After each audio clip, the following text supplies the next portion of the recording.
Hello, welcome to Slice of Piper, episode number 573. Actually, took you long enough to invite me. There you go. Actually, episode number 4. Today, we are here with the one, the only, the amazing Scott Walsh. He has I'll take it. Yep. He has been working with me for 14 years. He is a total shoulder arthroplasty expert and extraordinaire. He is an amazing person, amazing father. And Scott, welcome. Okay, we're done. I'm out. Leave on a high note, George Costanza. There you go. But Scott, how's everything going? Everything's great. Can't Yeah, be better. you're I've got here. a slice of Piper. I've had the whole pie, I think I said a minute ago, after 14 years with you. But There you go. That's all good.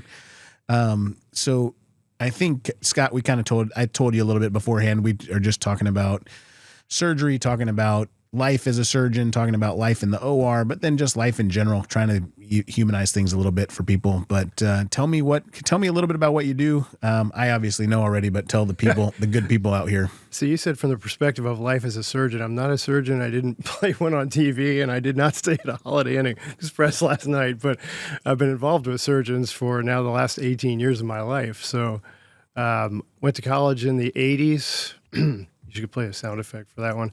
And yeah, didn't know what I wanted to do. And ended up getting a few degrees and going to med school for a couple of years. Took a leave of absence when a friend was dying of cancer, and found my way years later after several iterations and jobs from teaching to sales in medical sales. So since 2008, I've been selling a number of devices, but shoulder's been part of that. Tournier originally, and now Stryker for 18 years. Awesome. Very cool. And Scott's with me in the operating room with standard total shoulder arthroplasty, total shoulders for reverse total shoulder for fracture, reverse total shoulders. I mean, we've done all kinds of stuff. We've done cases in the middle of the night. We've done cases on the weekends. We've done cases on regular times. I mean, we work together a ton, and it's always a pleasure to have him with me and to have you with me, frankly. And so what are some of your favorite things about being in the operating room? What do you like about that? Because a lot of people don't get to be there with us, right? It's just us and our team. Well, it's interesting what you see in the operating room for one thing, but I mean, for me personally, obviously my study was geared towards medicine in a past life, and for me, it's a reconnection to medicine. And while I'm not giving this talk from the perspective of a surgeon, I serve surgeons every day, and it's really an honor and a blessing because they're normal people who work extraordinary lives, and I play a small role in assisting you every day, and that brings me validation, and it's given my career more meaning. That when guys like you support me and what I do, and allow me to help you and trust me to help you in the OR with difficult cases, then that's a validation you can't get from any other job, in my opinion. Right, and I've told folks many times the value of the team, right? The value of the team in the operating room, and having reps and having scrub techs and having circulating nurses and anesthesia assistants and CRNAs who are all part of the team and who are participating and who are really excited to be there to try to serve a patient. It makes a huge difference in terms of just the environment we work in, but then I think also for the outcomes for those patients, right? I mean, having somebody there who can have, as a surgeon, when you have 5 sets of eyes instead of 1 set of eyes helping take care of somebody, I mean, you can't help but do better when you're doing that. Well, and I think you should know that a surgeon with your personality and your acumen is like a magnet to the quality of care that you get in the room. Everyone wants to work with you. I can't say that's true about every surgeon in every hospital, but people respect you and they want to help you, and it makes everyone a little more dedicated to your care so you can take care of your patients. Well, I appreciate that. That's true. I bought Scott some cookies earlier today, so just so he would say that.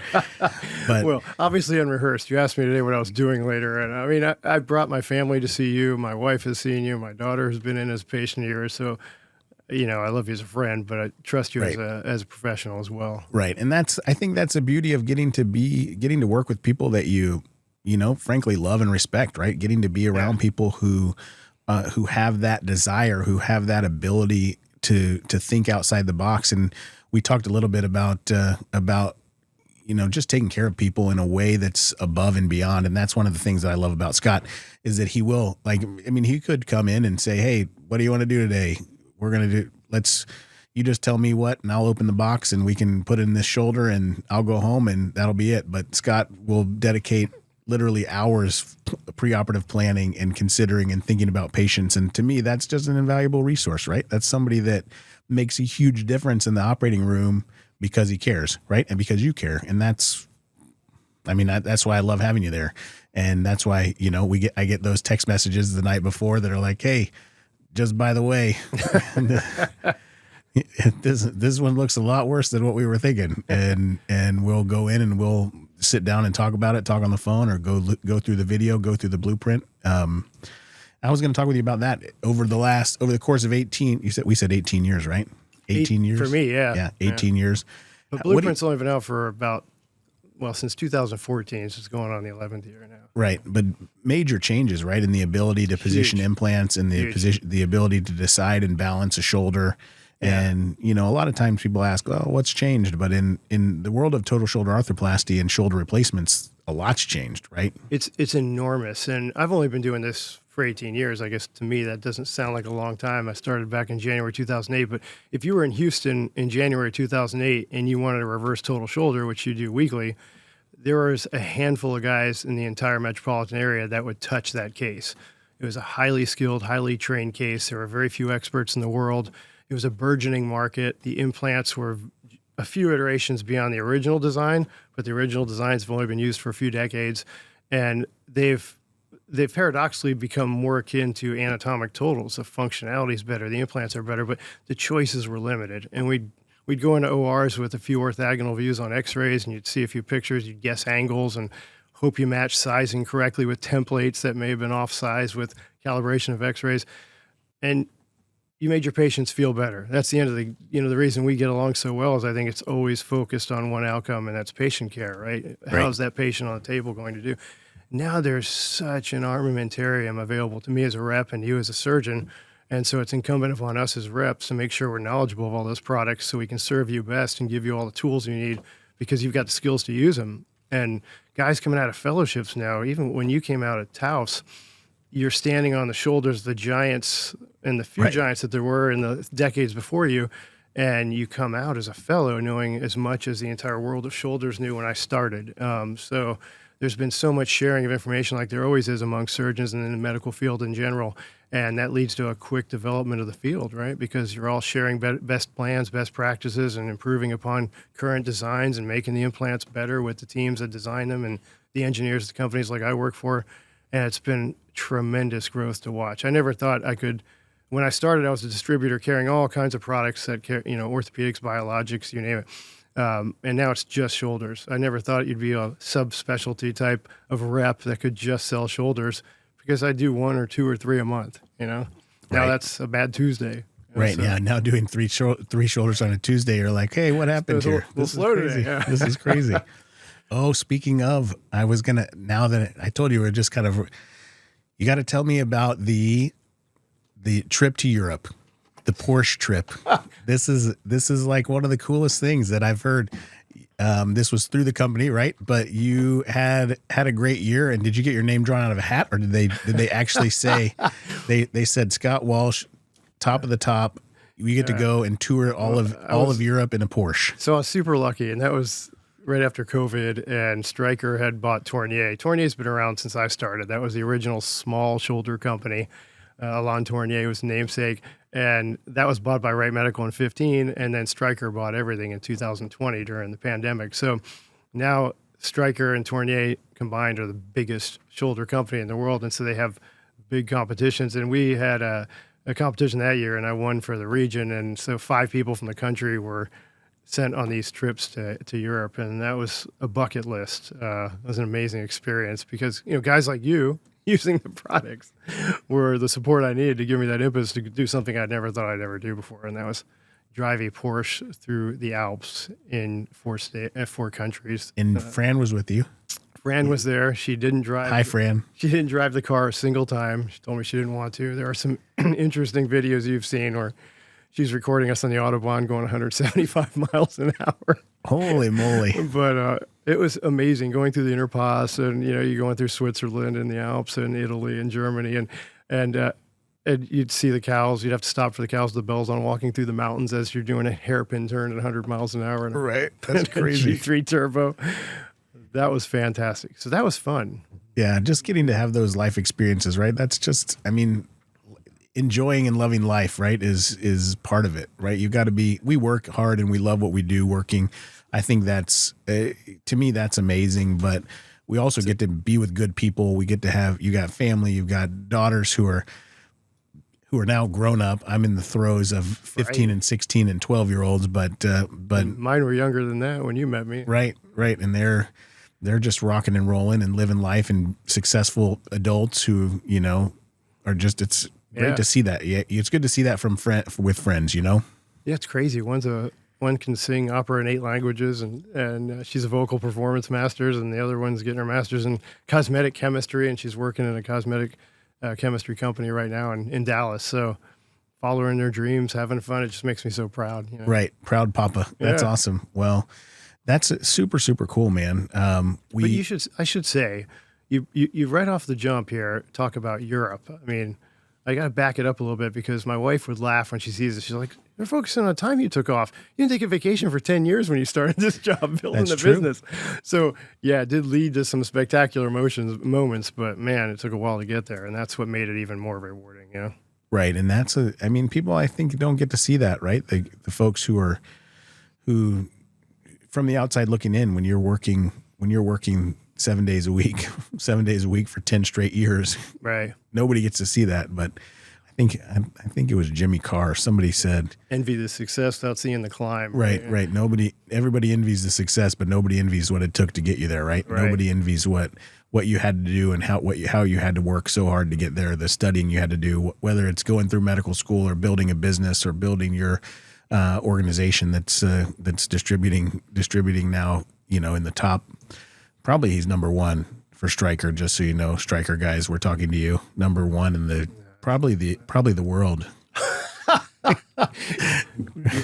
feel like I'm across the table from Donald Trump podcasting. Right. He's number one. He's probably the biggest rep in the world. He is, and he's right here. He's right here. Slice of Piper. Look at us here. It's all good.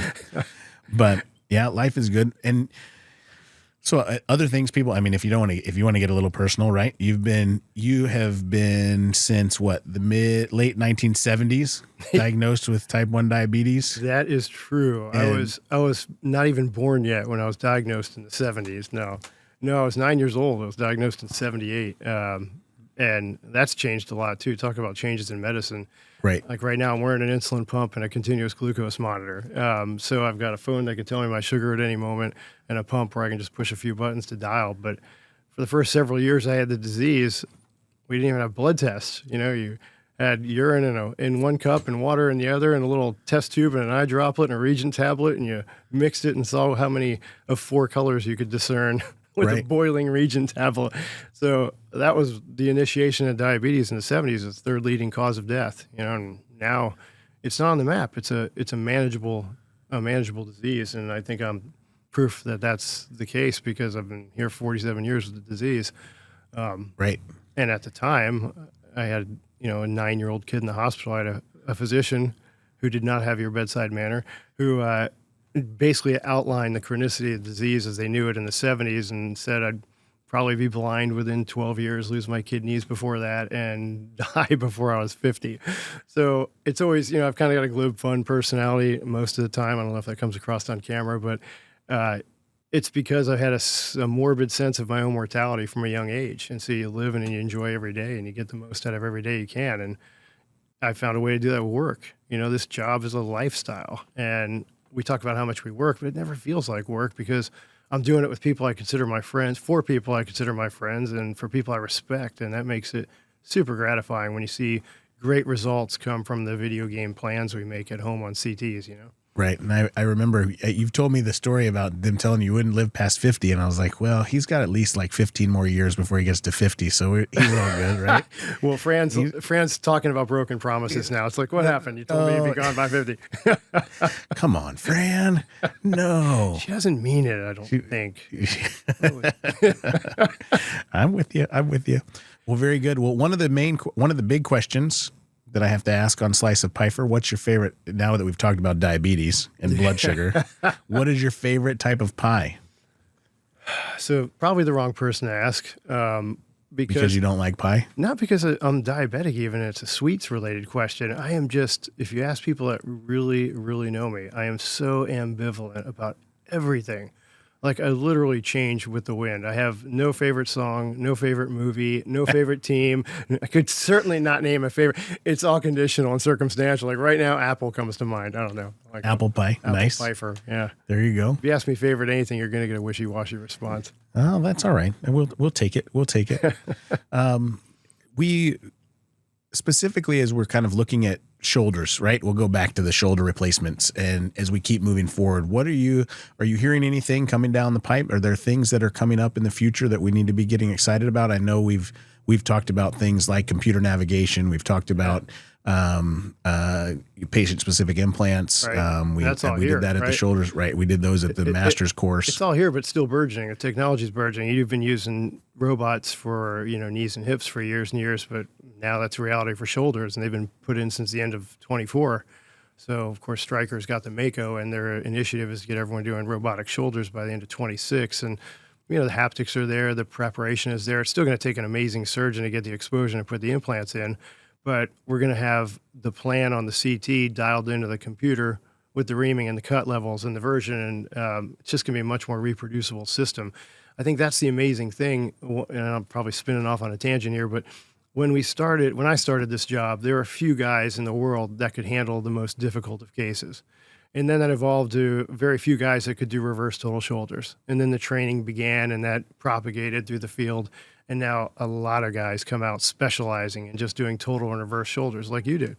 And so everything's become more reproducible. The highest level, the highest quality. You don't have to live in the big med centers. You can live in the suburbs and have a guy that was trained in the best locations and the best fellowships doing the best work and doing some of the very same things you'll see done in the med center. So there's the quality of care just keeps rising, and the average quality of care, I think, keeps rising, and the quality of the products has gone up. There used to be 3 shoulders. Now there's probably a dozen shoulders coming after you every day trying to get your business. They're all good products, and in the hands of a good professional, the patients are going to get good results. So that's a big thing, I think the consistency of the technology and the quality of care you'll get from your surgeons, but robotic shoulder is going to be a big thing. The implants have gotten smaller. The incisions have gotten smaller. Used to have huge stems, and now you've got stemless implants. That's going to be true for reverses as it is with anatomics. We've already got that. And there's new metals coming out too. Sometimes, and you may have people watching this podcast, they're young, they've got arthritis, they may have been told they have avascular necrosis. So they're in their 30s or 40s or even their early 50s. They've got no glenoid cartilage wear, but they're in a lot of pain, and they've got maybe a head collapse, and they're suffering. And with the technology as it's been, you put a standard hemi, a shoulder-only, no glenoid component, into a patient like that, where you just work on the arm side of the joint, and they've got a metal that's made of cobalt chrome, and it's so much harder a substance than the modulus of the bone it's working against and the cartilage it's working, and it scratches quickly, and it tears up the joint, and it leads to some really bad wear and degradation of the joint. And so the new metals coming out are more like ceramics. They've got a modulus very similar to bone. They work very well with the cartilage, and they're going to last a long time. So you don't go from having that hemi to destroying your joint. You go from having that hemi with the new pyrocarbon to maybe getting a normal total shoulder, and then following that up years later, if your subscap fails or you have other pathologies that follow, with a reverse total shoulder. So again, the quality of care is going through the roof, and every company is racing to make that better and better to get your business. So it's a fantastic place to be. Right. I agree. I think it's super exciting. It's super exciting to see where things are going and how fast things are moving. And I think as we keep advancing, we're just going to keep getting patients better and better, right? Because ultimately that's it. So how do you do that? Like, my job is easy. I focus now on 1 or 2 joints. You have to work on the entire body. So how do you keep up with all the technologies? How do you focus? Well, you have to really give the time, right? You have to take the time to try to keep up with where things are moving in the future. The great thing about having colleagues is you've got colleagues who are helping to develop some of these things. We've got colleagues who are in the throes of determining where things are. I have friends who are spine surgeons, who are pediatric orthopedic surgeons, who are total joint arthroplasty surgeons, sports medicine guys like myself. upper extremity, shoulder and elbow guys. And so you have all these resources. And when you have a community that will work together, then ultimately it's great. I mean, it just is, it's so much better. And ultimately for the patient, right? That's who we're doing it all for, is for the patient, so we can get them better. Just like you are, just like the scrub tech, just like everybody who's there at the hospital, frankly, should be doing it so that we can make patients better. And so that piece, I think, is awesome. But for us, it just means we've got to take that time. You've got to dedicate some extra time to studying and to staying on top, because you don't want to be the guy in 2037 who's doing the techniques of 2017. Right. You want to be the guy who's... It's that old adoption spectrum, right? You don't want to be the first to use anything, but you don't want to be the last either. That is very, very true. Absolutely. 100%. So you work with a team, right? Yes. We can shout out your teammates if Kristen you want. and Saunders. Krista Staling, Saunders Buck. Kristen Mikulski, sorry. He's been married too. Sorry, Taylor. Not your Taylor, but Kristen's Taylor. That's her husband. Yes, that's true. UH Volleyball, awesome. Give him a shout out. Got to say SMU Volleyball. That's where Kristen played before she played pro in Germany. So she'd get mad if I didn't mention that. And then young Buck. Any single ladies out there, Saunders Buck. He's trouble. He only eats like ground beef and honey or something. So you got to be careful with that. I have to tell you the story about this kid though. So this kid looks like a model, and he's very humble.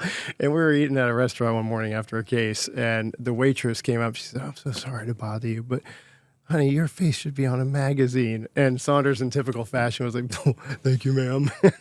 So the kid's 23 going on 40, very mature, very smart, and looking for that Mrs. Right. So there you go. Oh man, we can start a dating show. I know. I'm gonna have to screen. Welcome to Slice of Piper. He's a son to me, and Kristen's a daughter, so I have to screen patient applicants for that matter. There you go. I'm with you. I understand. Yeah, you do have to get Scott's ultimate stamp of approval if you're going to for whatever that's worth. That's right. That's right. Very true. Well, as we keep moving forward, one of the other questions that I'm asking everybody as we kind of wrap things up, if there was any, this is going to be a weird question because I don't know if you're going to expect it to be coming, but if, Scott, there was anything that I could do for you to help make your life better, what would it be? So let me jump off of that and tell you something. This is the type of person you are to me. This encapsulates Jason Pfeiffer as a human being. So as you know, this is another fun fact about me. I've lost 2 houses in the last 7 years, and you've been there for both of them. And when Harvey hit and there had been a flood, I remember, our house was 48 inches underwater, total catastrophe. We lost it. And you asked me then what you could do for me. You said, "Scott, your entire family can just move into my house. I have plenty of room." And you said that in earnest. And that was 4 years after I met you, probably. So that's the kind of human being you are, So, I love you like you are a friend. I love you like a brother. And there's really just keep being who you are, doing what you're. You're unapologetically Jason Pfeiffer. And I remember when you started some of these videos, I just wanted to shake you and say, why so goofy? Where's that didactic acumen of the man, the brilliant surgeon I refer people to in the OR?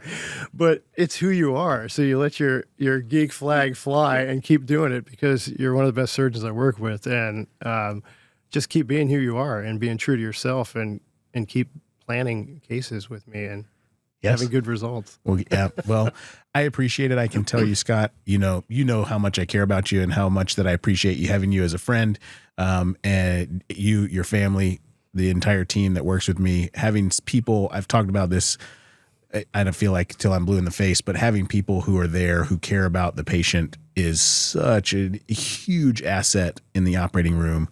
But having friends who, like I know, just like you said, if I picked up the phone and called you and said, "Hey man, I need you to come help me. My car's in the ditch," or I need, my toilet is shooting water out the roof of my house. Scott would be the first person who's over there trying to figure out how we can help fix things. So I appreciate that. Having people like you in my life is a huge blessing.